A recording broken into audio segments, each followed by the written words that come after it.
A informalidade é o terror dos políticos e a ponte para um mundo mais livre, onde o empregado ganha mais e o governo rouba menos. Este é o Visão Libertária, sua fonte de informações descentralizadas e distribuídas. Ajude a propagar as ideias de liberdade. Deixe o seu like e compartilhe com seus amigos. Um artigo seu pode virar vídeo aqui também, sabia? Este artigo foi escrito por presbiteriano do baixo clero, revisado e narrado por Gordinho Caipira. Uma parte significativa da população brasileira entendeu, ao longo desta última década, que empregos formais, vinculados à tão famosa carteira de trabalho, a queridinha dos burocratas e esquerdistas que fingem defender o proletariado, não são tão seguros e vantajosos como os estatistas e seus bajuladores arrotam por aí. Uma das provas disso é a divulgação de uma análise inédita feita pelo Ministério do Trabalho e Emprego, sobre a evolução do emprego doméstico formal no Brasil entre os anos de 2015 e 2024. O estudo revela uma série de mudanças estruturais no setor doméstico, dentre as quais uma que deixou os burocratas e estatistas muito preocupados. Houve uma redução de 18,1% no número de vínculos formais, ou seja, as empregadas domésticas estão abandonando os empregos via CLT e mergulhando na informalidade. Nesta análise, estão sendo considerados aqueles que prestam serviços de forma contínua em âmbitos residenciais dos empregadores. As categorias que foram consideradas, segundo o Ministério do Trabalho e Emprego, são cozinheira, governanta, mordomo, babá, lavadeira, faxineira, vigia, piloto particular de avião e helicóptero, motorista de carro, jardineiro e acompanhante de idosos. Em 2015, o país registrava 1.640.609 vínculos formais no trabalho doméstico. Porém, no ano de 2024, esse número caiu para 1.343.787. Isso representa uma queda de quase 300 mil postos de trabalho, 18,1%.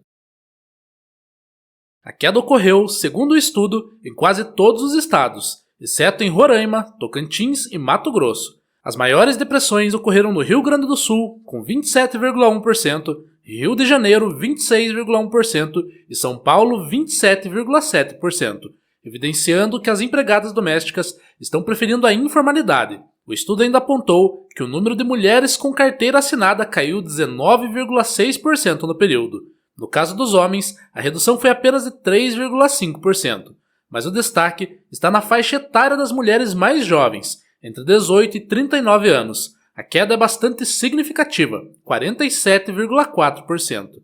É óbvio que o governo não iria gostar desses fatos. Afinal, quanto maior a informalidade, menor são os impostos que eles usurpam do povo brasileiro. A situação é clara, mas eles precisam criar algumas justificativas genéricas para não escancarar o verdadeiro interesse das empregadas domésticas ao deixarem a CLT. Segundo a subsecretária de Estatísticas e Estudos de Trabalho, Paula Montagnier, a razão dessa mudança é a diminuição das famílias. Ela diz, abre aspas, eu acredito que a diminuição da demanda por empregadas domésticas formais seja porque as famílias estão tendo menos filhos e as residências menores. Fecha aspas.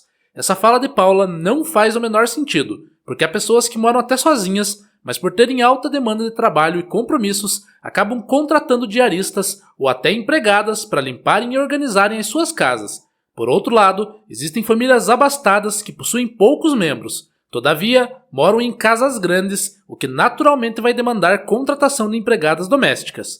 O fator central nunca foi a unidade familiar. Apesar desta fala um tanto inconsistente, a secretária destacou que também existe o interesse dos empregadores de evitar custos como FGTS e contribuição previdenciária. Mas eles se recusam a dizer que não são apenas os empregadores que querem evitar a CLT, mas também os próprios empregados.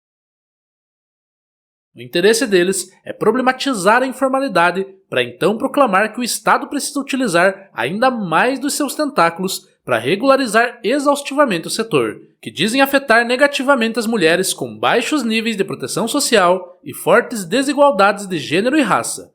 Outra, analista técnica de políticas sociais do Ministério do Trabalho e Emprego, Mariana Almeida, afirma que, abre aspas, é fundamental garantir que tais transformações venham acompanhadas de maior proteção social e valorização salarial. Fecha aspas.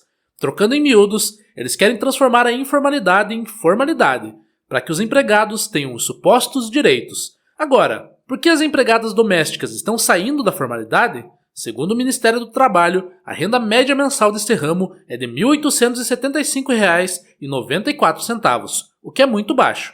Fora esse valor minúsculo, a CLT obriga o empregador a descontar no salário do trabalhador a porcentagem do FGTS, que para as empregadas domésticas é de assustadores 11,2%, e ainda tem a contribuição do INSS, que tira 9%. Ah, não vamos esquecer do 13º das férias remuneradas. Isso mostra que o empregado poderia estar ganhando mais, porém, por força de lei, ele não pode exigir algo que é dele. Além do baixo salário e dos descontos compulsórios, o empregado é obrigado a ficar numa jornada de 42 horas semanais em uma só casa, com a média de 8 horas por dia. No lado da informalidade, as empregadas entram na categoria de diaristas, onde realizam as mesmas tarefas de uma empregada doméstica formal, porém são remuneradas no dia, sem mediação da CLT. Uma diarista recebe aqui no Brasil em média de R$ 150 a R$ 250 por dia. Isso significa que se o funcionário conseguir trabalhar em 6 casas distintas, ela pode receber em uma semana a média de R$ 900 a R$ 1.500. Considerando uma diarista que ganha R$ 150 por dia, que já é um valor baixo para essa realidade, e que trabalha 6 dias por semana, ela poderá receber R$ 3.600 em um mês. Bem melhor que a CLT, não é mesmo? Além da vantagem financeira, a diarista poderá desfrutar de mais liberdade de horário, já que a lei rígida das 8 horas por dia da CLT não se inclui nessa categoria. O Brasil, ao longo das décadas, se acostumou a um modelo de intervenção estatal na relação de trabalho, que, sob a justificativa de proteger o trabalhador, acaba por sufocá-lo. O 13º salário, as férias remuneradas, as contribuições obrigatórias ao INSS e ao FGTS parecem, à primeira vista, garantias fundamentais para a dignidade do empregado. No entanto, quando analisamos os efeitos dessas imposições, o que se desenha é um cenário em que a formalidade do trabalho se torna cada vez mais inviável e empurra milhões de pessoas para a informalidade. A lógica por trás desses benefícios é que o Estado deve garantir condições mínimas para o trabalhador, como segurança na aposentadoria e descansos periódicos, mas essa lógica ignora um aspecto essencial: a impossibilidade do mercado em absorver tais encargos sem comprometer sua competitividade. Na visão libertária, os contratos de trabalho devem ser mediados livremente entre os empregados e seus empregadores. A grande falácia que a esquerda tenta impor é o fato de que, sem a CLT, os patrões fariam os empregados trabalharem numa escala 7x0, 16 horas por dia, pagando R$ 500 por mês. Mas a realidade que vemos entre as pessoas que trabalham de maneira autônoma é justamente o contrário do que defensores da CLT afirmam. O autônomo normalmente é muito requisitado, cobra bem por seus serviços, tira folga quando quer e acaba ganhando muito mais do que um CLT. O custo do trabalho formal no Brasil é um dos mais altos do mundo. Pequenos e médios empresários, que representam uma fatia expressiva da geração de empregos no país, enfrentam uma burocracia esmagadora para manter seus funcionários dentro da legalidade. O 13º salário, por exemplo, foi criado para conceber um alívio no fim do ano, mas se tornou uma imposição rígida, independentemente da realidade econômica das empresas. Uma organização que enfrenta dificuldades financeiras precisa obrigatoriamente pagar essa bonificação, mesmo que não tenha condições reais para isso. Muitas acabam optando por não formalizar seus funcionários ou reduzir contratações, evitando o peso dos encargos trabalhistas. O direito às férias remuneradas funciona de maneira igual. O Estado obriga que um trabalhador que tire 30 dias de descanso receba, além do salário, 1/3 adicional sobre esse valor. Na prática, isso significa que o empregador paga mais por um funcionário que não está produzindo. Esse tipo de imposição leva a uma realidade perversa em que muitas empresas simplesmente não conseguem contratar legalmente. Agora, se somarmos a essa equação os tributos do INSS e o FGTS, os números se tornam ainda mais assustadores. O dinheiro retido pelo INSS deveria garantir uma aposentadoria digna, mas sabemos que o sistema previdenciário brasileiro, além de deficitário, é um prato cheio para os corruptos roubarem a aposentadoria dos idosos. O trabalhador não tem liberdade para decidir o que fazer com essa parcela do seu salário. Ele é obrigado a pagar por uma aposentadoria que não necessariamente será vantajosa para ele no futuro.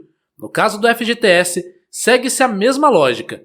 Vendido como uma reserva financeira para o trabalhador, ele se acumula em um fundo administrado pelo governo, que nem sempre garante uma rentabilidade justa. O rendimento atual do FGTS é de 3% ao ano, o que é uma rentabilidade ridícula na realidade brasileira. Se o trabalhador conseguisse pegar esse dinheiro e alocasse na caixinha do Nubank, por exemplo, o rendimento seria 3 vezes maior do que o fundo do FGTS. E o pior de tudo, o Estado restringe o acesso do trabalhador ao dinheiro que é dele, o que comprova que o FGTS não é um mero fundo de rentabilidade, mas sim um imposto travestido de investimento seguro. O efeito colateral desse excesso de regulamentação é visível na taxa de informalidade.